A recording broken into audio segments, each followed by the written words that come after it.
Eh bien, bonjour à tous. Merci de répondre présent pour cette conférence sur la géoénergie. Je suis Pierre Trémelière, je suis le co-délégué général de France Géoénergie. Et France Géoénergie met en avant la géoénergie. Qu'est-ce que c'est que la géoénergie? Je vais commencer par quelques petits rappels sur ce qu'est la géoénergie et je vous dirai deux mots sur ce qu'est France Géoénergie avant de passer la parole à mes invités que je vais vous présenter. Alors tout d'abord, un tout petit rappel pour ceux qui découvrent ce qu'est la géoénergie. La géoénergie, au fond, c'est assez simple. C'est aller chercher les calories qu'il y a dans le sol pour chauffer, mais aussi pour climatiser les bâtiments de notre pays. C'est une stratégie qui a véritablement le vent en poupe, une énergie qui a le vent en poupe. Pourquoi? Parce qu'elle a vraiment une quantité d'avantages qui sont tout à fait considérables pour réussir la décarbonation du parc immobilier français.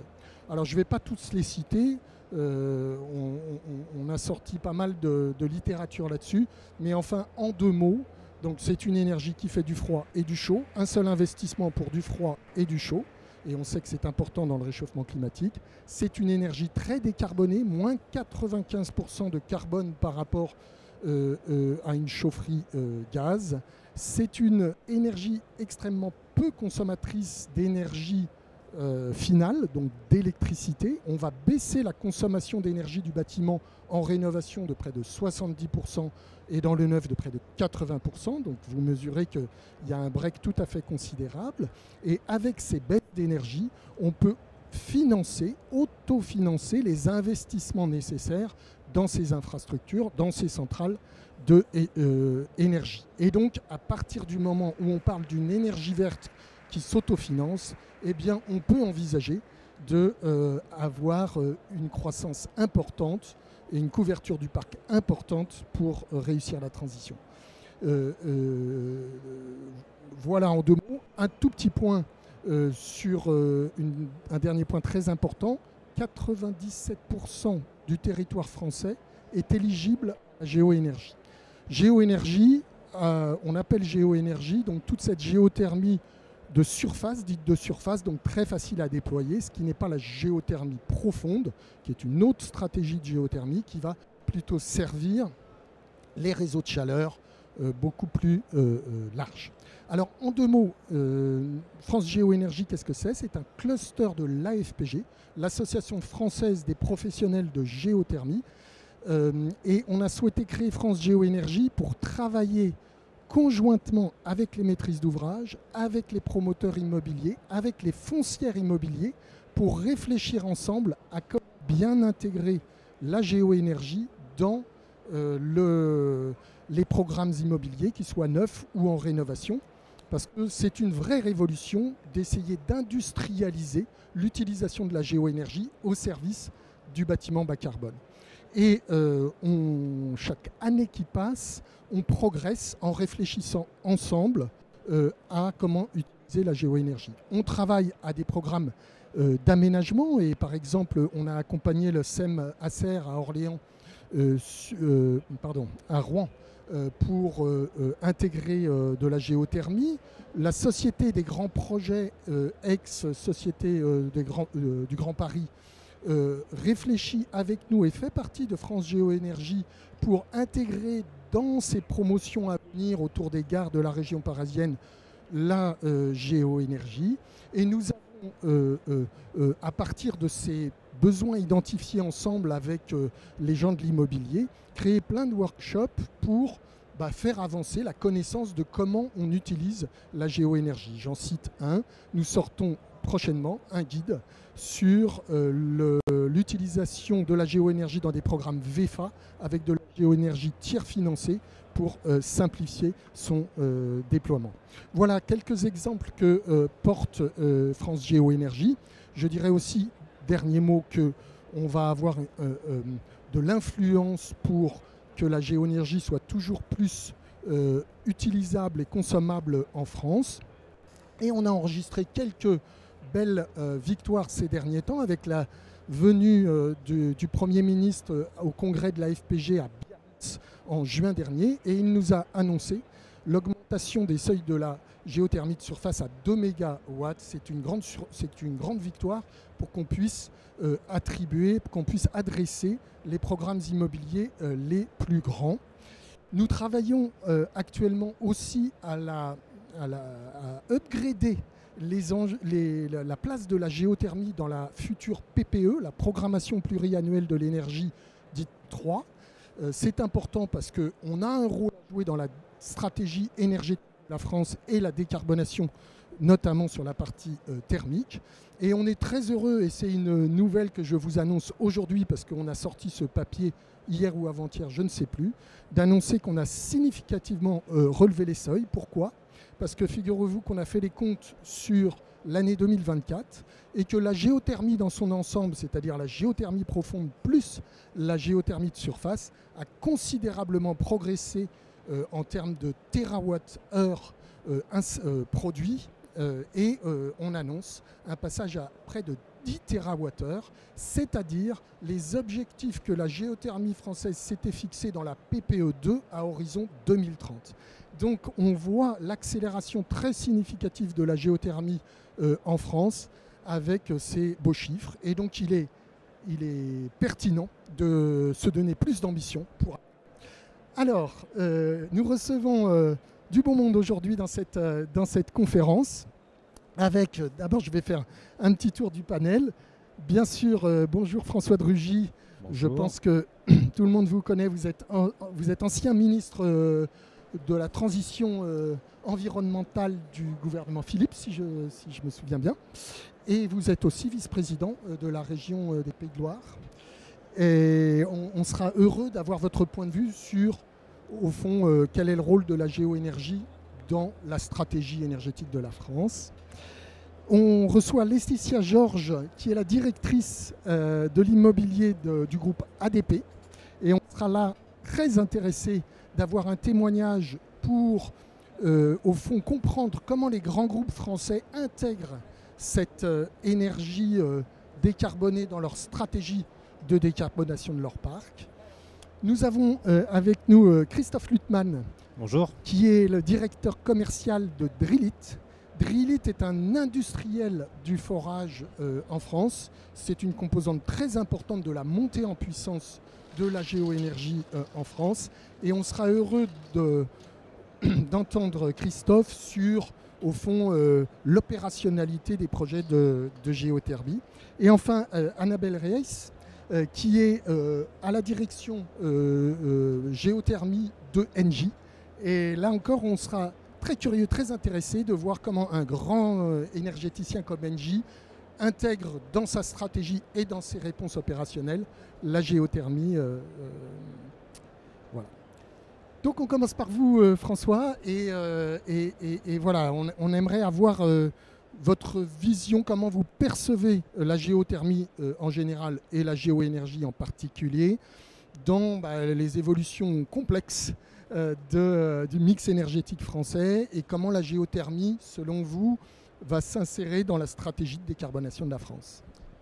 Oui, merci pour l'invitation. Petit clin d'œil d'abord aux fonctions de ministre que j'ai exercé en effet en 2018-2019. Ma première visite, mon premier déplacement de ministre était sur un site de géothermie, exploité par Dalkia en région parisienne. Et en fait, c'était la rénovation d'un réseau de chaleur déjà existant, qui existait d'ailleurs, je crois, depuis les élus locaux m'en avaient parlé depuis plusieurs dizaines d'années, et ils étaient déjà en phase de rénovation pour avoir un meilleur rendement, etc. etc. Et je connaissais évidemment le sujet de la géoénergie, mais c'est vrai que même en ayant suivi tous les débats sur l'énergie, en étant passionné par ces sujets depuis longtemps, je crois que même moi, je sous-estimais le potentiel français d'énergie qu'il y a sous nos pieds, qu'il y a dans le sous-sol, et notamment par exemple la région Île-de-France, région la plus peuplée de France, où la ressource est abondante. Et ce que je retiens comme intérêt pour un pays comme la France, je pense que c'est au-delà même de la stratégie politique, etc., ou d'avoir un point de vue politique sur le sujet, c'est presque l'intérêt du pays. quel est l'intérêt du pays en matière de politique énergétique. Et c'est le débat qu'on devrait avoir d'ailleurs autour de la PPE. Malheureusement, il dérive beaucoup sur des choses très simplistes et très idéologisées. Mais l'intérêt du pays, pour moi, d'un pays comme la France, c'est évidemment de se situer dans une double stratégie qui est celle de la lutte contre le réchauffement climatique, de la décarbonation, et celle de la souveraineté, de l'indépendance énergétique, et pour cela de pouvoir fournir aux Français, que ce soit les particuliers, les entreprises, une énergie, alors pendant longtemps on a dit abondante et bon marché. Et on pensait en France avoir trouvé le Graal pour garantir à tout le monde une énergie abondante et bon marché avec l'électricité nucléaire. Mais en réalité, évidemment, il n'y a pas de miracle. Abondante, alors pour la géoénergie, sans aucun doute. Bon marché, peut-être un peu moins, mais en fait, il n'y a pas d'énergie abondante et bon marché. Ça n'existe pas. Le nucléaire est potentiellement en France, et c'est une force, une énergie abondante, mais elle n'est pas bon marché. Même le solaire, parfois certains disent le solaire c'est abondant. Oui, c'est bon marché. Non, parce qu'en fait, en général, on ne compte pas tous les coûts, et notamment le caractère variable. Donc pour un pays, c'est extrêmement important de pouvoir diversifier. Moi, je ne crois pas d'ailleurs une seule. On a cru pendant longtemps, là aussi en France, que le nucléaire répondait à tous les besoins. Bah non, parce que d'abord, on continue à consommer beaucoup plus d'énergie fossile qu'on ne consomme d'électricité. Et si on veut avoir une substitution à ces énergies fossiles, des énergies décarbonées, on sait bien que l'électricité, évidemment, joue un rôle majeur, mais ça ne peut pas être la seule solution. Et la chaleur, alors qu'une des premières raisons de consommation d'énergie dans un pays, c'est justement la chaleur. Dans un pays comme la France, pourtant, avec un climat tempéré, on a besoin de chaleur. On a besoin, c'est un autre sujet, mais on ne va pas rallumer là aussi une politique. Cet été, on a besoin aussi de chaleur parfois. Et donc là aussi, tout ce qui peut permettre de réguler d'un point de vue les logements, les bureaux, etc., d'un point de vue de la température sera utile. Et donc de ce point de vue-là, la géothermie répond à peu près, comme on dit maintenant, avec cette formule un peu toute faite, coche toutes les cases. C'est abondant, c'est renouvelable, c'est inépuisable même, on peut le dire, hein, c'est sous nos pieds pour toujours. C'est décarboné, 100%, enfin je pense que vous pourrez donner les chiffres, liés en carbone, bon voilà, il y a peut-être un peu dans le fait de forêt, etc., mais c'est décarboné. Alors, c'est pas bon, mais c'est maîtrisé. Stable, alors sans doute avec un petit coefficient, et d'ailleurs sans doute dans les contrats il y a des indices de réévaluation, mais quand même on peut dire qu'on n'est pas dépendant de la variabilité des prix du pétrole et du gaz sur le marché mondial. Je suis toujours encore quand même très étonné que dans le débat public, hein, pas que politique, débat public français, la variabilité des prix du pétrole et du gaz est quelque chose qui est ignoré, enfin surtout ignoré quand ils sont bas. Mais on oublie qu'il n'y a pas très longtemps ils étaient hauts. Et on se réhabitue très vite que c'est bas et que c'est abondant pour l'instant, etc. Bon, c'est quand même quelque chose pour le chauffage des particuliers, des entreprises, qui est extrêmement important de pouvoir se dire on a une visibilité sur les prix et on a quelque chose qui est comme ça. Bon, sur l'électricité, pour des questions de marché, mais aussi parce que la production d'électricité n'est pas quelque chose qui est si facile évidemment à faire, il y a aussi une variabilité des prix. Et donc là, on a quelque chose qui a cette grande qualité, je pense, d'un point de vue d'intérêt général du pays, mais aussi d'intérêt particulier des consommateurs d'avoir cette visibilité. Et puis enfin, dernière chose qui là aussi est souvent un peu bêtement ignorée, il faut bien le dire dans les débats politiques, la complémentarité. C'est une énergie qui est complémentaire des autres. Alors, justement, ça veut dire qu'elle n'a pas la prétention de répondre à tous les besoins. On ne va pas se déplacer avec de la géoénergie, hein, on ne va pas faire tourner nos voitures. Vous savez, à une époque, il y avait des gens qui disaient il y a la voiture à eau. Ah bon, oui. Il y a la voiture à air comprimé. Ah oui, mais comment vous comprimez l'air? Ah oui, non, mais ça, c'est autre chose.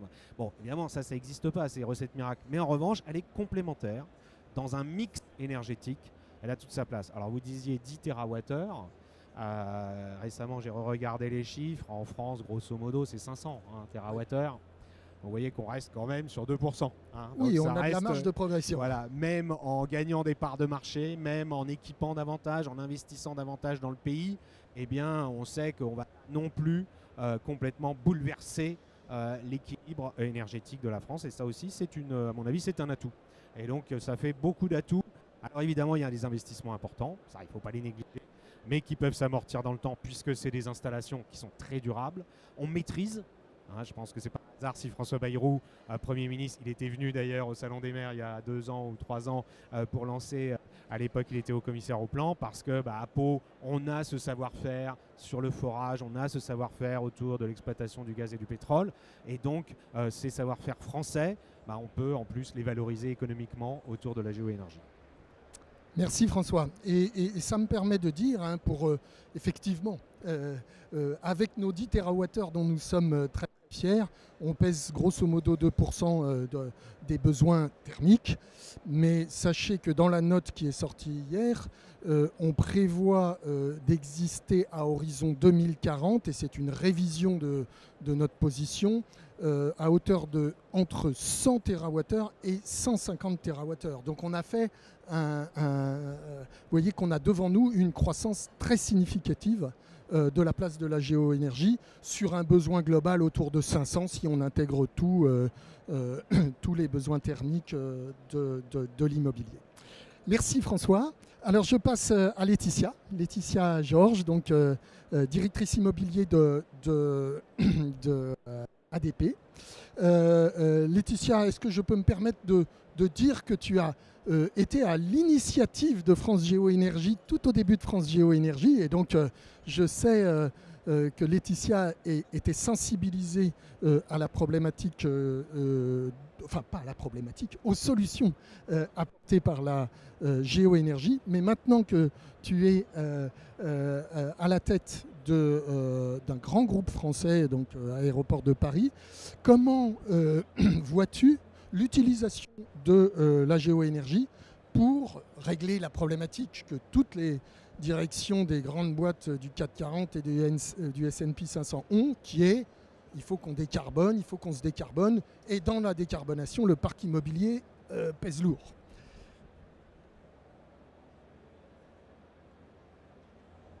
Allô, oui. Tout d'abord, merci pour cette introduction. Et puis, je vais essayer de faire vite. Je pourrais passer la journée à vous parler de la géothermie, de mes convictions. Mais les bons pieds près de chez vous, sur le sol. Et quand on regarde le sol, c'est juste là. Donc, c'est local. On n'a pas besoin des autres pour dépendre. Et le bilan carbone, en fait, ok, ça va coûter peut-être un peu plus cher au début, mais ça ne va pas beaucoup coûter au cours du temps, parce qu'après 12-13 ans, l'entretien est très faible. L'avantage d'un aéroport, c'est qu'il est là pour l'éternité et que nous sommes propriétaires pour l'éternité. Donc le rapport au temps et à l'investissement peut être différent. Mais quand on avait largement travaillé sur ces sujets-là, généralement en immobilier, on a des BP sur 10 ans. En fait, par rapport à la performance aujourd'hui des équipements, on serait vers 12-13 ans. D'où l'importance des aides. D'où l'importance aussi des cofinanceurs. Donc il y a la Caisse des dépôts, il y a un certain nombre aujourd'hui de cofinanceurs pour aller chercher toute cette utilité en fait pragmatique. Alors je vais essayer de démontrer en fait l'intérêt. Dans un aéroport,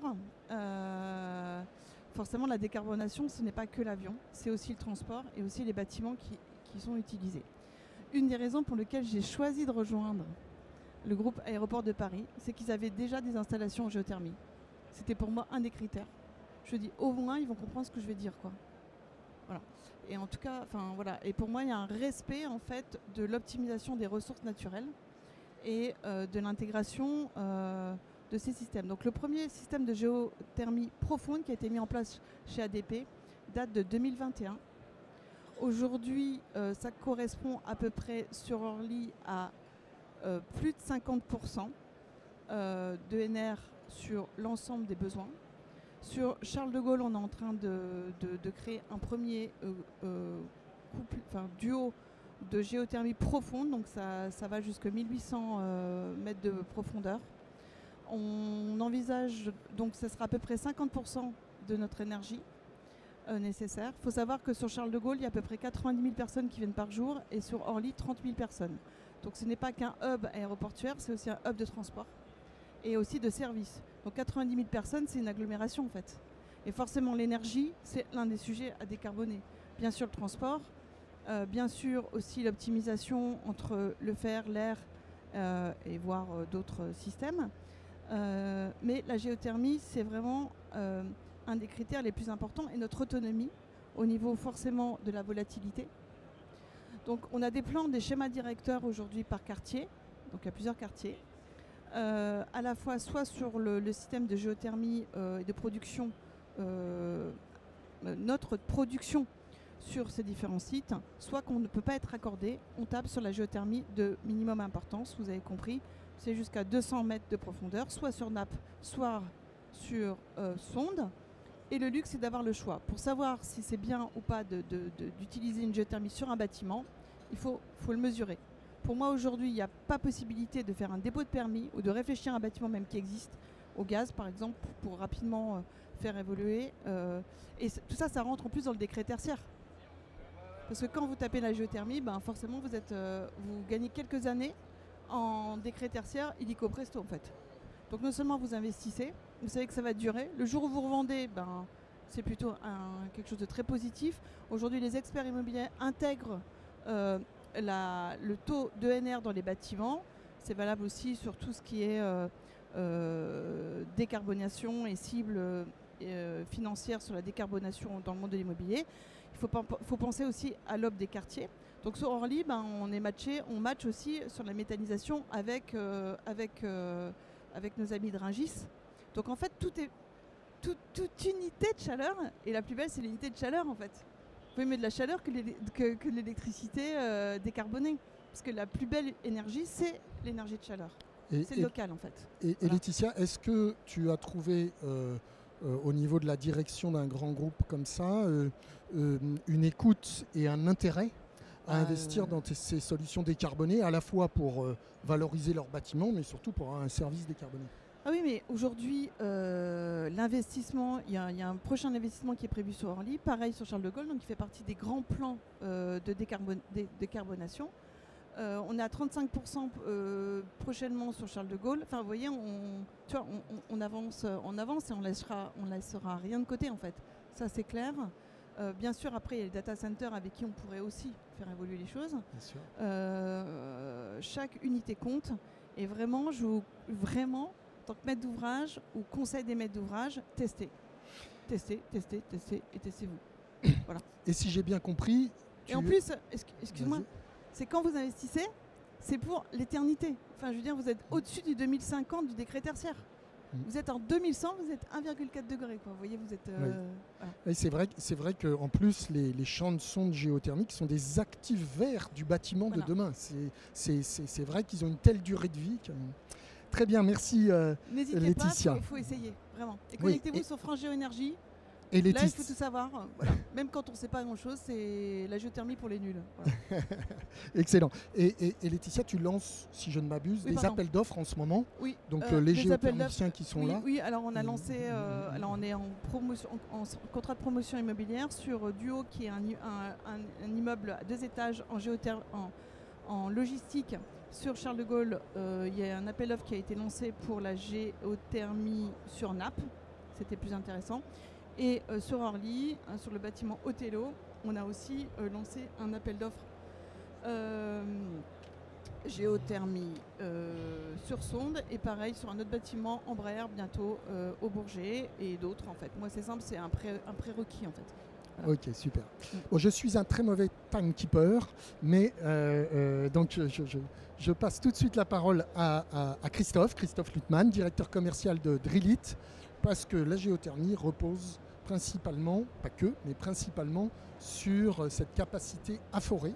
Et Drillit est une entreprise vraiment intéressante et qui devrait, comment dirais-je, faire exemple pour l'avenir de la montée en puissance de la géothermie en France, puisqu'ils se sont industrialisés pour répondre à des besoins croissants de géothermie. Donc Christophe, est-ce que tu peux nous parler concrètement de tes projets de géothermie, peut-être ceux qui sont, que tu traites actuellement, et notamment, je sais que vous avez des expériences dans les EHPAD. Les EHPAD ont des besoins énergétiques très importants, de froid, de chaud.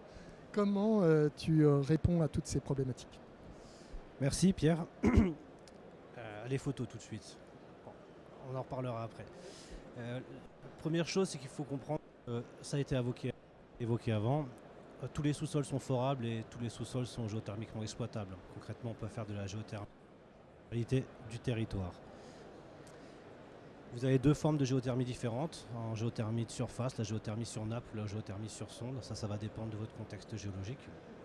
Mais la toute première chose à faire, quand on veut commercialiser une opération de forage géothermique, eh ben, c'est souvent la chose la plus simple, la plus subtile, eh ben, c'est d'écouter. Simplement, on se tait et on écoute son porteur de projet. Pas venir avec un orgueil surdimensionné qui fait croire qu'on a la solution miracle pour tous les projets. Donc on écoute. De quoi avez-vous besoin? Qu'est-ce que vous... Progressivement, la bonne géothermie qui va répondre à son projet.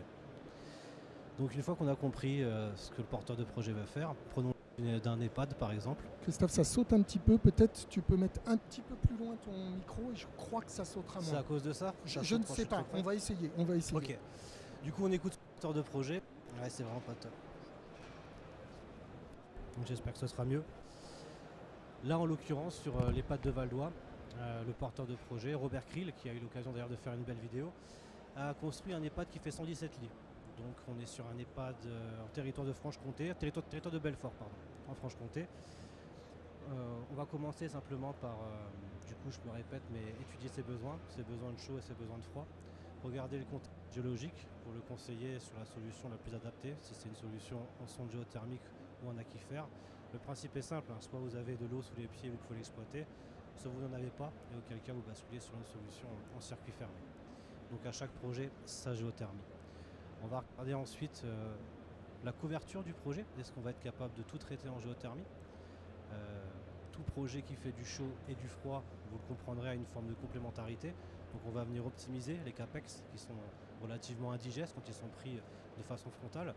C'est très important de raisonner en coût global en géothermie et donc d'intégrer les coûts de fonctionnement qui sont très bas et les coûts de maintenance qui sont aussi associés. Une fois qu'on arrive à sensibiliser le porteur de projet à ces éléments-là, on va donner une impulsion géothermique. Moi, à mon niveau, en tant qu'entreprise de forage, c'est ce que je me cantonne à faire commercialement. C'est donner de l'impulsion et de la sécurité, apporter en fait un éclaircissement sur ce qu'on peut faire en géothermie. Et après, le porteur de projet va être relayé vers des bureaux d'études qui sont sachants, des études fluides et des bureaux d'études sous-sol qui vont venir conforter les hypothèses qu'on a apportées. Puis après, on est sur le déroulé classique d'une opération.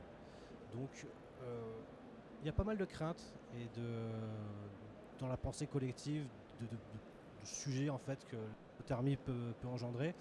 On voit bien en fait qu'en partie forage, on va déployer des moyens humains et techniques qui sont afférents à toute entreprise du BTP, en phase de raccordement aussi, et qu'après vous ne voyez rien. Ça fait partie des multiples avantages qu'offre la géothermie, en plus d'être décarbonée, souveraine ou intermittente, etc., etc. Vous n'avez pas d'impact visuel et sonore, donc il y a un confort après la réalisation. Et les chiffres parlent mieux que tout. Donc, si on peut juste passer le slide. On est sur une opération du coup qui fait à peu près 300 000 kWh de chaud et 250 000 kWh de froid. Donc cette complémentarité chaud-froid nous permet comme d'optimiser les capex, donc de faire moins de forage que si on traitait que du chaud. On fait aussi du préchauffage de CS et le complément est fait avec épingle électrique. Alors, les appoints sont souvent traités au gaz ou parfois en paquero. Et là on est sur une solution totalement décarbonée, 100% élec. Et en plus des 26 sondes géothermiques à 200 mètres qui traitent les besoins de chaud et de froid, il y a eu 680 panneaux solaires photovoltaïques qui ont été positionnés sur la toiture pour l'autoconsommation. Et on est sur un retour sur investissement inférieur à 10 ans pour le solaire, mais aussi pour la géothermie. Donc là, il y a une complémentarité sur les deux solutions. Et vous avez les coûts d'investissement pour d'1 million pour la géothermie et la solution de référence qui était le gaz et le groupe d'eau glacée. On était sur à peu près 400 000. Si vous enlevez la subvention et vous prenez le coût global, vous arrivez sur un retour sur investissement qui est inférieur à 10 ans.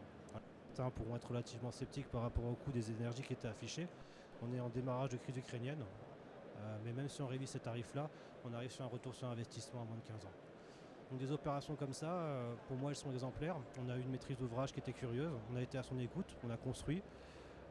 Ça s'est fait assez naturellement. On a eu l'occasion derrière d'ailleurs de générer d'autres projets parce qu'il y a eu pas mal de visibilité dans les médias ou dans la presse et des portes ouvertes. Donc il y a eu d'autres EHPAD sur le même secteur qui ont vu le jour. Et voilà. Donc quelque chose finalement qui s'est fait assez naturellement, bien accompagné, bien subventionné. Voilà. Très bien, oui, tu as raison de parler de la subvention, c'est un point important. Et d'ailleurs, sachez qu'aujourd'hui est un grand jour, puisque passe devant le CSE, le Conseil supérieur de l'énergie, la fiche C2E système géothermique qui viendra en complément du financement de l'ADEME, du fonds chaleur de l'ADEME. Et c'est un point extrêmement intéressant pour équilibrer et rendre toujours plus rapide les retours sur investissement de vos investissements dans une centrale de géoénergie.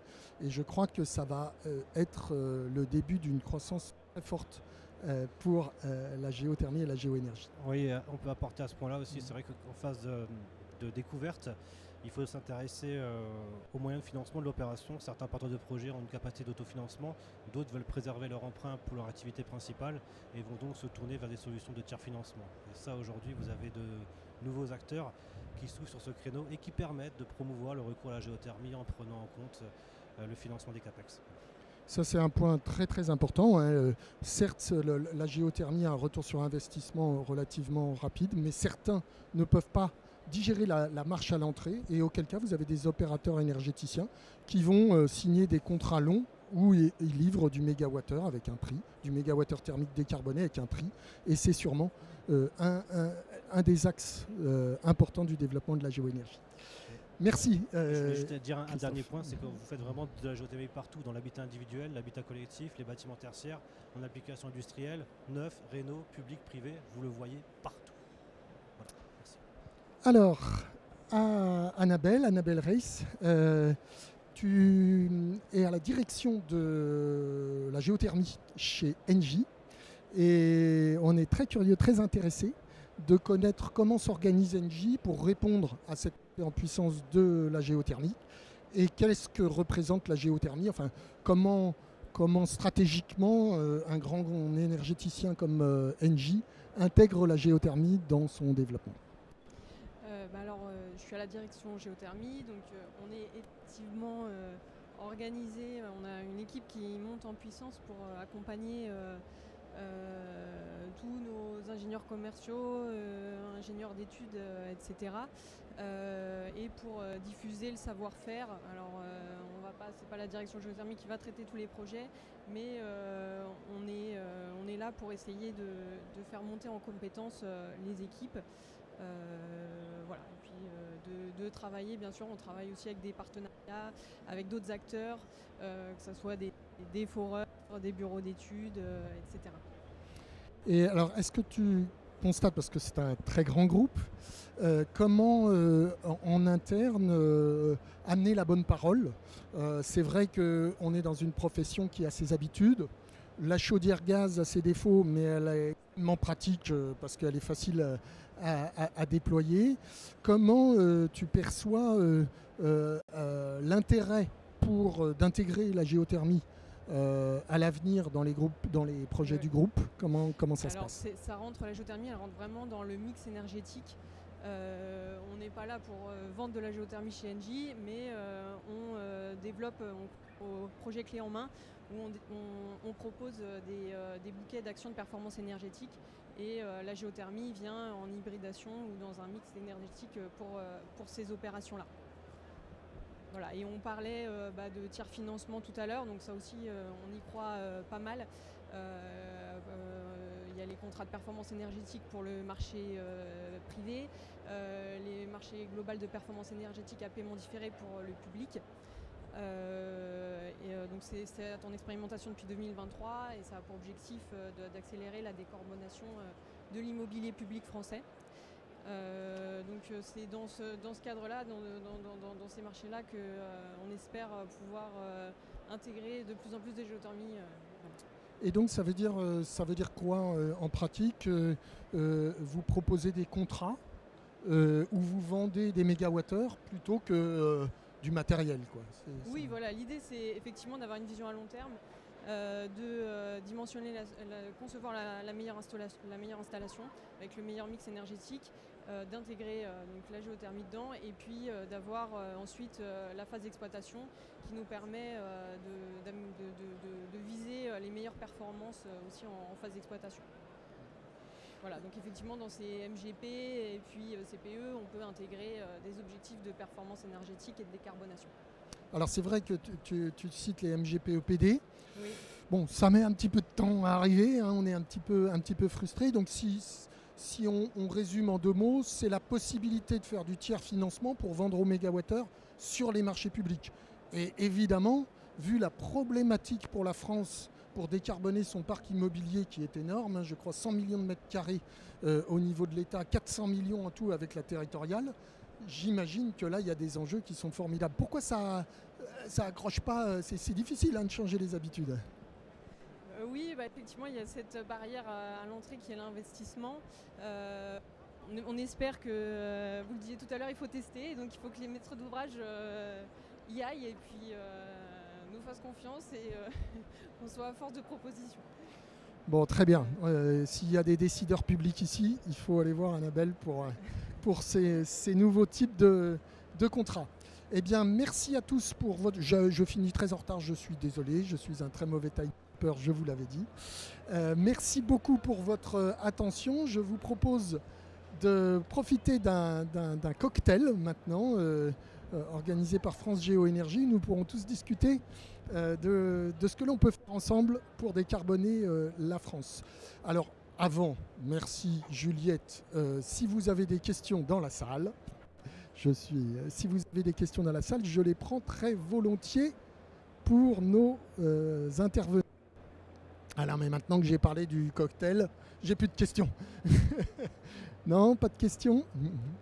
Bon, ce qu'on peut peut-être ajouter, et je me permets, c'est par rapport au marché de performance. En effet, pour collectivités locales notamment, moi j'ai travaillé ça aussi là-dessus en dehors de mes responsabilités politiques, et je pense que ça a du mal à décoller parce que les gens perçoivent pas bien ce que c'est, et j'ai entendu barrière à l'entrée l'investissement, mais justement ça permet de financer l'investissement sans avoir besoin de s'endetter. Alors certes, évidemment, il faut payer quand même, il n'y a pas d'argent magique pendant une certaine durée, et à l'issue de cette durée, la collectivité devient propriétaire des équipements. Donc c'est pas comme si c'était juste fournir des kilowattheures ou des mégawattheures, ou si c'était juste du leasing et puis on vous met des choses et ensuite on les reprend. C'est vraiment, ça a été conçu, alors en plus le hasard fait que ça a été conçu par un député qui ensuite est devenu ministre du budget, Thomas Cazenave, et qui avait bien, je pense, perçu le fait que ça permettait de financer justement de l'obstacle du financement de l'investissement, de l'endettement qui touche l'État et aussi un certain nombre de collectivités, de le dépasser grâce à ce système. Voilà. Merci de le préciser, c'est effectivement ce qu'il faut bien comprendre derrière cette loi. Et on y croit toujours, même si ça met un petit peu de temps. De la même façon, si vous avez des relations avec des décideurs publics, politiques et autres, n'hésitez pas à leur dire allez-y sur la PPE au lieu de freiner. Parce que malheureusement, sur ce sujet comme sur d'autres, plus on va attendre pour adopter la PPE, plus on va rester l'arme au pied sur un certain nombre d'investissements pourtant utiles à la décarbonation, à notre pays, utiles à nos collectivités, et puis aussi par ailleurs quand même utiles à l'économie. Alors on entend des rumeurs comme quoi peut-être la PPE pourrait passer très très très prochainement, peut-être avant le 8, ce serait fou. on ose y croire. Après, il y a 2 arguments aussi pour les collectivités locales. C'est qu'on peut quand même faire une inauguration d'un site en géothermie, même si c'est dans le sous-sol. Oui, bien sûr. C'est quand même important de le dire. Et 2, le fait que ça respecte la biodiversité. Et c'est pour ça, je crois, que France Géo-Énergie a choisi le spot de la biodiversité. Parce que c'est l'énergie qui n'abîme pas la biodiversité, contrairement à potentiellement d'autres. Oui, beaucoup d'autres. Voilà. Merci beaucoup à tous.